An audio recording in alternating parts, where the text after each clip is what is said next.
2 days ago, I asked him something that's been eating me alive. What did you ask? If I'm really following him correctly.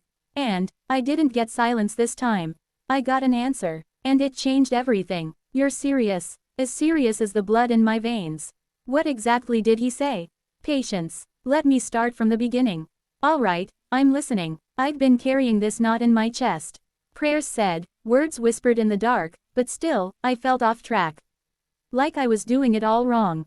Like I was pretending. You think everyone feels that? Maybe. But this wasn't just doubt.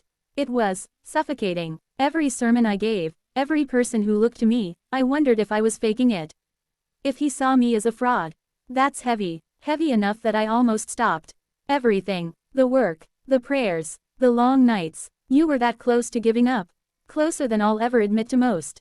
But 2 nights ago, I broke down. I didn't just pray. I demanded. I begged. I cried. I asked him, straight, if I was following him correctly or just lying to myself. And you got an answer. Not words. Not thunder. Not lightning. It was quieter, but sharper than anything I've felt in my life. What did it feel like? Like someone taking your hand when you're drowning. Firm. Certain. A voice without words. And it told you what? That I've been chasing the shadow of him instead of him. That I've been more worried about appearances, expectations, being perfect, instead of simply being his. That must have wrecked you. It did, but it also freed me. Wait, slow down. If he said that, does that mean you weren't following him right? I thought I was, but he showed me the difference between performing faith and living faith. Between looking holy and being surrendered. That's terrifying. It is, because it means I had to face the possibility that all these years, I was building something fragile. Something that could shatter with one breath. So what happened right after? I fell on the floor. Couldn't move, just sobbed, and I felt him there. Not condemning me, not angry, but close. Too close for comfort, honestly. Like he was saying, I know. But I still want you. Those words, they weren't words, but yes. That's what he pressed into me. And it shattered me more than rejection would have. Because he still wanted you. Yes, even knowing every doubt, every failure, every prideful thought. He wanted me. That's what changed everything. Do you realize how insane that sounds to someone outside?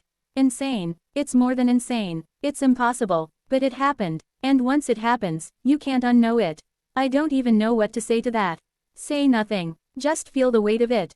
Because I can still feel it. Like fire in my chest. Like my skin's been branded with it.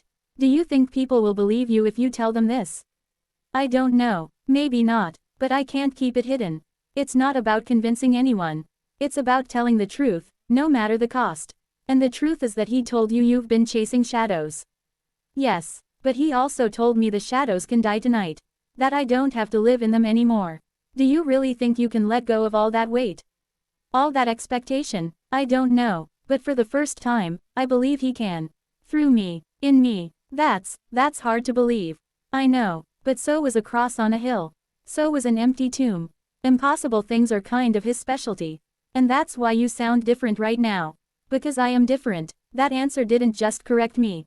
It broke me. And then rebuilt me. Rebuilt how? Less focused on what people see. More focused on who sees me when no one else does. Less about proving I'm holy. More about being wholly his. Do you think that'll change how you live? It already has. I walked out the next morning and colors looked different. The air felt heavier but freer. My own voice didn't sound like mine. And I couldn't stop whispering, thank you. Like you'd been given another chance. Not just another chance. The first real one. That's intense. It's more than intense. It's a rebirth. But let me tell you, before that answer came, I was seconds away from quitting. And if he hadn't spoken, maybe I already would have. So you asked him if you were following correctly. And his answer was both no and yes. Exactly. No, not the way I thought. But yes, in the way that matters most. Because I was still searching, still knocking, still desperate enough to ask. And that's what he wanted. Yes. Not perfection. Not performance. Just honesty. Just a heart that wouldn't stop chasing. That's what changed everything. Everything. The silence after the prayer lingered in the room. The candle flickered against the wall, shadows stretching long and uneasy. Do you think he heard me? A hesitant pause. Of course. He always does. The question is, are you ready for the answer? The weight of those words pressed against the chest, heavy, almost unbearable. But what if I've been wrong all along? What if I've been following my own idea of him instead of who he really is?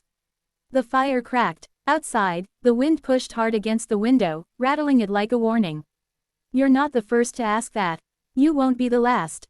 But doubt has a way of showing where faith is weakest. That's where he speaks the loudest. A deep breath. A trembling hand brushed across the wooden table. I want the truth, even if it breaks me. Even if it strips everything away. The response came quietly, but it landed like thunder. Then prepare yourself. Because when he answers, it won't be gentle. It will cut through you. It will expose every hidden part you've tried to keep from him. Eyes stung with tears. That's what scares me. What if I don't like what he shows me? You're not supposed to like it. You're supposed to change because of it. The air in the room grew tighter, as if the walls leaned closer. You said you wanted to know if you're following him correctly. But the truth is, you already know where you've been hesitating. You already know the corners of your life where he isn't allowed. Hands gripped the edge of the table, knuckles white. I've been afraid. Afraid of surrendering completely. Afraid of what he'll ask me to give up. The silence stretched again, heavier this time. And that fear, came the answer, low and steady, is the very thing that keeps you from him. You can't cling to both your fear and his path. One will always destroy the other. A tear slipped down, hot against the skin. Then what do I do? The candlelight danced, as if the flame leaned closer to listen. You let go, even if it feels like death. You surrender the parts of yourself you've been protecting. And when you do, you'll finally hear him clearly. The room grew colder, though the candle burned lower, dripping wax onto the table. Silence pressed down heavy, like a weight no one could shake. Letting go feels impossible. That's because you've mistaken control for safety. A sharp inhale. The words cut deep. I've built my entire life on control. Every step, every choice, it's the only way I know how to survive. And yet here you are, trembling in the dark. Tell me, has control ever truly saved you?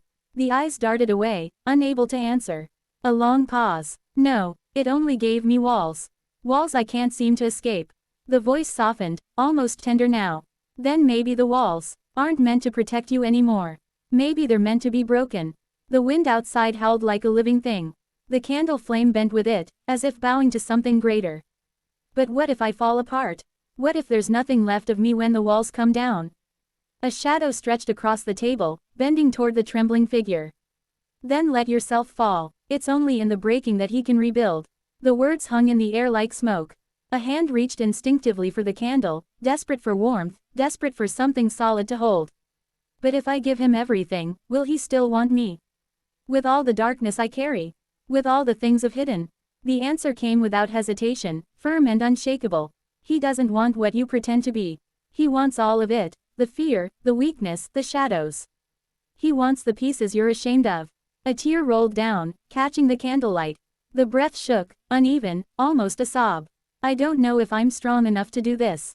The response was like steel, but laced with mercy. You're not. That's the point. Strength was never the requirement. Surrender was. The flame sputtered, shrinking low, casting the room in a near darkness that felt alive. And in the silence that followed, something shifted, small, unseen, but undeniable. The final ember of the candle flickered, fighting against the darkness that closed in. The silence was unbearable, thick with the weight of everything unspoken.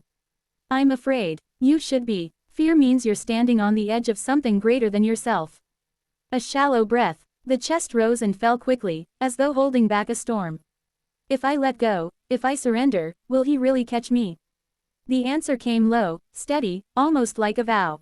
He already has. You just haven't opened your eyes yet. The trembling hands loosened, fingers uncurled from the edge of the table. A slow exhale broke the silence. I don't know how to begin. Begin by stopping. Stop fighting. Stop hiding. Stop carrying what was never yours to bear. Tears streamed freely now, each one catching the faint glow of the dying flame. It hurts to let it go. It always does. Dying to yourself isn't meant to be painless. But it's the only way to live again. The candle finally gave in, the flame vanishing into smoke. Darkness swallowed the room, and then, silence broke with a whisper, soft but resolute. I'm ready. A warmth, unseen but undeniable, filled the space. The darkness remained, but it no longer felt suffocating. This time, it felt holy.